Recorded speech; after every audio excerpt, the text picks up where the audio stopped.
And finally tonight, 'tis the season for year-end lists. And our Jeffrey Brown sat down with two of our regular literary critics to highlight their favorite books of 2024 for our arts and culture coverage, Canvas. It's been another year of great releases across a number of genres, and to help us recap the highlights, we're joined now by two familiar faces. Maureen Corrigan, book critic for NPR's Fresh Air, and Gilbert Cruz, editor of the New York Times Book Review. Nice to see both of you at this time of year. Let's start with my own favorite, because I get to choose. That's fiction. So, Gilbert, you want to start us off with a couple of fiction picks? Absolutely. It's good to see you both. The first book I want to talk about is a book some of you may have heard of. It's called All Fours by Miranda July. It certainly was a big book this summer. It's kind of a wacky premise. You have a middle-aged female artist who decides to take a road trip from LA to New York, 20 minutes outside of town. She stops at a motel, decides to completely redo the motel, becomes obsessed with a younger man, and the story takes off from there. It's a crazy start, but in the end, it's a very serious book about what it means to be middle-aged, particularly middle-aged woman, what it means to be a parent and a mother, what it means to have desire and be desired as you approach middle age. And while humor is very subjective, I found it very funny. It was quite an entertaining read. All right, how about one more? Sure. I love books in translation. There was one that came out earlier this year called You Dreamed of Empires. This is by Alvaro Enrique, translated by Natasha Wimmer. And it takes place in what is now Mexico City.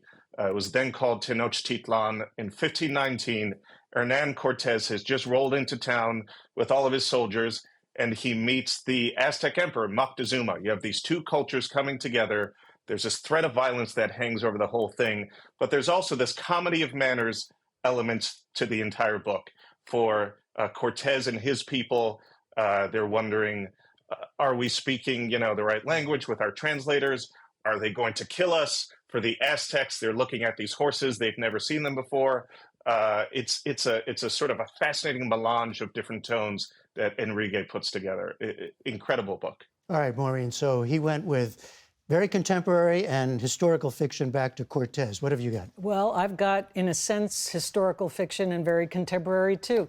James by Percival Everett, which I think has landed on so many best of lists this year. National Book Award winner. Yeah, I mean, thank you. And it's a retelling, in a sense, of Huckleberry Finn, but from the point of view of James, the enslaved person in the novel.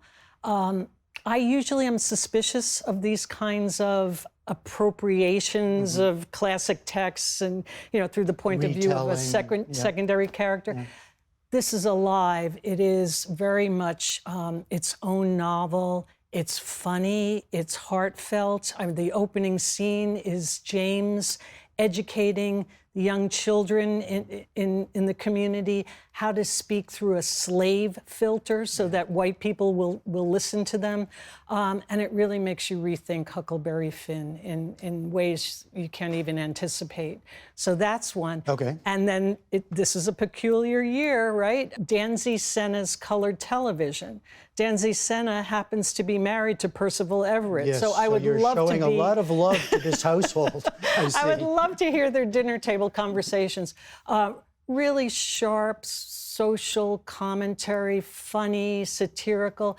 It's about a woman who, mixed race, who is trying to write this epic novel about what it means to be mixed race in America. And she's not having any success with the novel. So she decides to sell out. She lives in LA, she goes to TV. Such a smart novel about the writing life and also about class as well as race. I mean, what it means to have a lot of cultural capital without a lot of financial capital, which is the plight of a lot of writers. And NewsHour viewers know we had both of them on this show.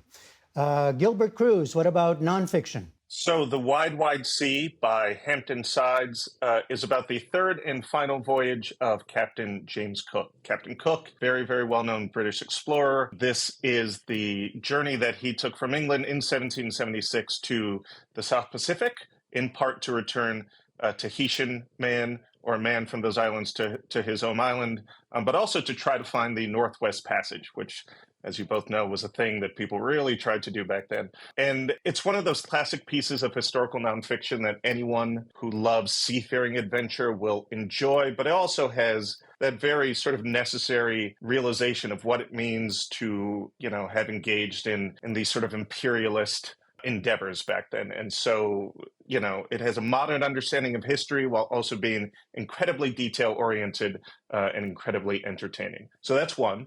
And the other one I'll talk about is very contemporary. It is Everyone Who Has Gone Is Here by Jonathan Blitzer. We just came out of a presidential election in which the immigration situation at the southern border was one of the key sort of points of debate. And what Blitzer, who is a staff writer at The New Yorker, has done is put together a history of a half century of the situation at the U.S.-Mexico border. It focuses on three nations, three Central American nations, Honduras, Guatemala, and El Salvador. And through administrations, Republican and Democrat, it sort of tells a story of how we've gotten to the point where we are today. All right, Maureen Corrigan, to nonfiction. Yeah, A Wilder Shore by Camille Perry. It tells the story of the marriage of Robert Louis Stevenson and Fanny Stevenson, and she is the star of the show in this telling. It's her story. It's her story, as it should be. I mean, she was a woman who really fled from an abusive marriage, went to Europe on no money, decided she wanted to be an artist, taking her three children with her, met Stevenson, and we go on from there. But it is an inspiring story about having a larger life. So that's one.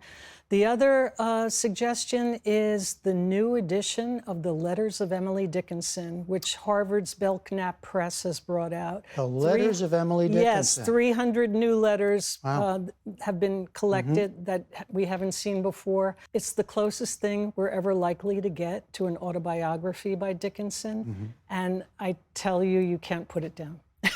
Wow, I wasn't expecting that.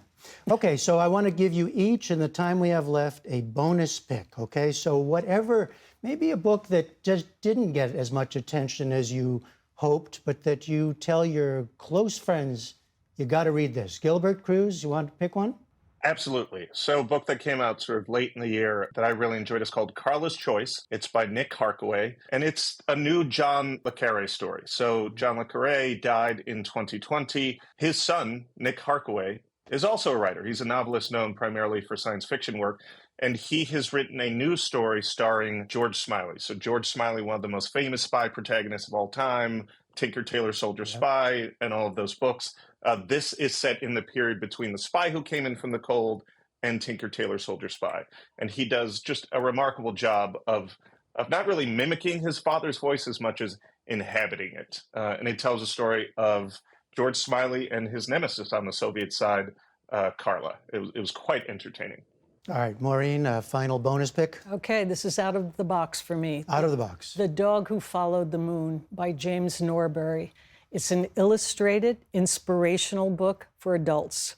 And it's really all about a dog who's lost and follows the moon and doesn't know where he's going to end up. For those of us who are feeling a little lost these days and unsure about what paths to take, the illustrations are gorgeous. And I guess inspiring is my theme for my picks this year. I found it very inspiring.